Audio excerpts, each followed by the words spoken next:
Pero volvemos al punto, ¿cómo se le revela a Pedro que Jesús es el Mesías, que Jesús es el Cristo? Si en ningún momento escuchamos la voz de Dios manifestándosele a Pedro, revelándole a Pedro con voz audible. No vemos allí una voz, no vemos allí un sueño, no vemos allí un éxtasis en el que Dios, por medio de estas manifestaciones místicas, le diga algo a Pedro en relación a Jesús. Entonces, ¿de qué manera se relaciona el hecho de que Pedro declare esto con la revelación de Dios? Bueno, esto comienza de una manera simple y sencilla en todo lo que vemos en la historia del ministerio de Jesús, y es a través de sus actos, es a través de las evidencias que el Señor manifiesta de que el Padre lo había enviado. Cuando vamos a Juan, capítulo 10, versículo 24 al 25 y luego al 37 y 38, nos damos cuenta de qué manera es que el Señor le brinda a Pedro la oportunidad de conocer a Cristo por revelación, pero no solamente a Pedro, sino a todo aquel que tuvo la oportunidad de rodear al Señor. Y dice la Escritura allí en Juan 10:24, y les rodearon a quien, a Jesús, los judíos, y le dijeron: ¿hasta cuándo nos turbarás el alma? Si tú eres el Cristo, dínoslo abiertamente. Y Jesús les respondió: os lo he dicho y no creéis. Las obras que yo hago en nombre de mi Padre, ellas dan testimonio de mí. En síntesis, Jesús está diciendo que los hechos portentosos, que los milagros, los prodigios que él obraba testificaban de él, que él era el rey que los judíos estaban esperando. Pero aquí viene un problema. ¿Por qué si Cristo hace estas obras portentosas a los ojos de los fariseos, a los ojos de los judíos, ellos son incapaces de creer en él? Y no solo eso, amados, no solo eso, sino que los judíos se caracterizaban por ser un pueblo que ameritaba de señales para creer que alguien había sido enviado por el Señor. Incluso el mismo Pablo dice: porque en verdad los judíos piden señales. Eso lo dice Pablo allá en Corintios. Y el mismo Jesús en una ocasión le reprochó a los judíos diciendo: si no veis señales y prodigios, entonces no creéis. Sin embargo, ellos están viendo que Jesús está sanando a los ciegos, que Jesús está sanando a los cojos, que Jesús está resucitando muertos, que Jesús está haciendo milagros, que está multiplicando panes y peces, y que en una ocasión Jesús dijo que todas estas señales eran evidencia de que el reino de Dios se había acercado. ¿Por qué el reino de Dios se había acercado? Porque el rey de este reino, que es el Mesías, que es Jesús, estaba en el mundo. Y sin embargo, ellos no creían. ¿Por qué no creían aún viendo las señales? Porque su entendimiento había sido entenebrecido a causa de la incredulidad. Y es que la incredulidad, hermanos amados, es un elemento negativo en la vida del hombre, del ser humano, que le impide creer en Dios, aún viendo evidencias de que Dios es real, de que Dios está en el asunto y de que Dios está obrando. Hay personas que por más que vean a Dios en acción, se les dificulta creer en Dios por la dureza que hay en su corazón. Porque el enemigo, Satanás, ha entenebrecido su entendimiento. Es más, los mismos judíos atribuían las obras milagrosas de Jesús al poder de Belial, de Satanás, blasfemando con esto al Espíritu Santo. Pero a diferencia de estas personas, Pedro pudo capturar esa revelación. Pedro pudo arrebatar el significado de todas estas cosas y en ellas descubrir que Dios había enviado a su Mesías. Por eso es que Jesús le dice a este hombre: Pedro, esto no te lo reveló ni carne ni sangre, sino mi Padre que está en los cielos, porque tú has visto lo que otros no han visto, ya que mi Padre en su misericordia te ha permitido el entendimiento de ver y entender y creer que todo lo que yo hago son evidencias de que yo soy el rey de los judíos. Mire lo que le dice Jesús a Pedro, porque hay algo poderoso en esto. Y es que cuando tú recibes la revelación y cuando tú capturas la revelación de quién es Jesús, esa revelación nos define a nosotros mismos. En virtud del reconocimiento que hagamos del Maestro, vamos a modificar nuestra vida en virtud de esa revelación.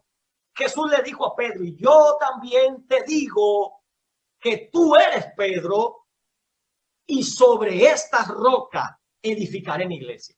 No estamos hablando de que aquí la roca es Pedro. No, no, no. No estamos hablando acerca de que Pedro es el primer papa. Estamos hablando que el reconocimiento de Pedro de quién era Jesús es el fundamento sobre el cual se edifica la iglesia. Y que ese fundamento sobre el cual se edifica la iglesia, que es el reconocimiento de Jesús como el Rey, como el Señor, como el Salvador, define a su vez quién es Pedro. Por esa razón Jesús le dice, ya no eres Simón, que significa una vara endeble, movida por los vientos y que puede estar en cualquier momento a punto de quebrarse, sino que por la fe puesta en esa declaración revelada por el Padre, convierte a ti en una roca, en alguien que está cimentado sobre la roca, en alguien que está cimentado sobre el fundamento firme que es Jesucristo. Aleluya. Eso es lo que pasa con muchos de nosotros, amados. Cuando nosotros logramos encontrar en Jesús, no solamente a alguien del cual obtener un milagro de sanidad, pero para seguir viviendo la vida que nos llevó precisamente a ese estado en el que necesitábamos un milagro de Dios, sino que encontramos en Jesús la oportunidad de cambiar, la oportunidad de ser transformado, la oportunidad de recibir las bendiciones del cielo. Cuando declaramos a Cristo como lo hizo Pedro, nosotros somos cimentados sobre esa roca. Bendito sea Dios. Así que la revelación no solamente implica reconocer a Cristo, sino que implica que esa revelación a nosotros nos da identidad, nos convierte en parte de ese edificio espiritual que Dios está construyendo sobre ese fundamento que es Cristo Jesús. Efesios 2:20 dice, edificados sobre el fundamento de los apóstoles y los profetas, siendo Cristo Jesús la piedra angular. No hay otro fundamento, no hay otra zapata, solamente Jesús. Nuestra mirada no puede estar puesta en el pastor, nuestra mirada no puede estar enfocada en el apóstol, en el profeta, en el ministro. Todos nosotros que poseemos dones y talentos somos instrumentos de Dios para beneficio de la iglesia, para la edificación del pueblo de Dios. Pero nosotros no somos el fundamento.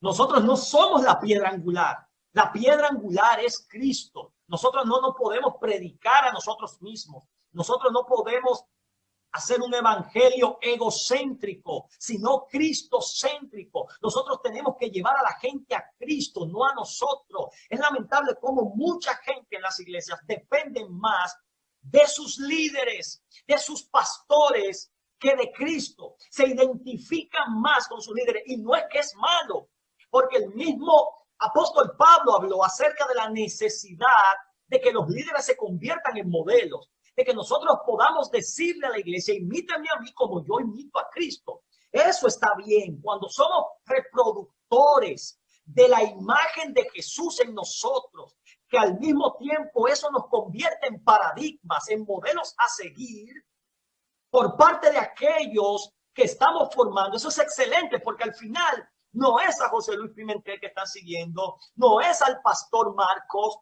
no es al pastor Oscar, no es al pastor Henry, no es al pastor Ernesto, sino que es a Cristo en nosotros. Porque es lamentable cuando vemos casos de personas que han confiado demasiado y han puesto su mirada más en el hombre que en Dios, cuando este hombre de Dios cae, al mismo tiempo, junto con él, como un efecto dominó, caen todos aquellos que le seguían. Porque al final no seguían a Cristo, al final seguían al hombre. Jesús es el fundamento. Jesús es la base, no nosotros. Nosotros simplemente sobreedificamos en lo que ya nuestros apóstoles de la iglesia primigenia, de la iglesia incipiente del primer siglo, comenzaron a edificar.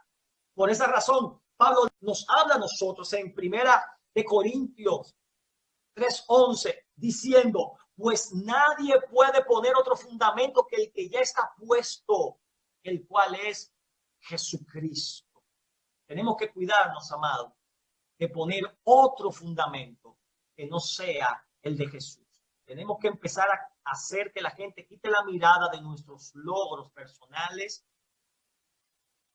de nuestra imagen carismática, de nuestros logros, de nuestros éxitos, y empezar a hacer que la gente mire a Cristo Jesús, porque Cristo es la roca, y empezar a hacer que la gente mire a Cristo Jesús, porque Cristo es la roca,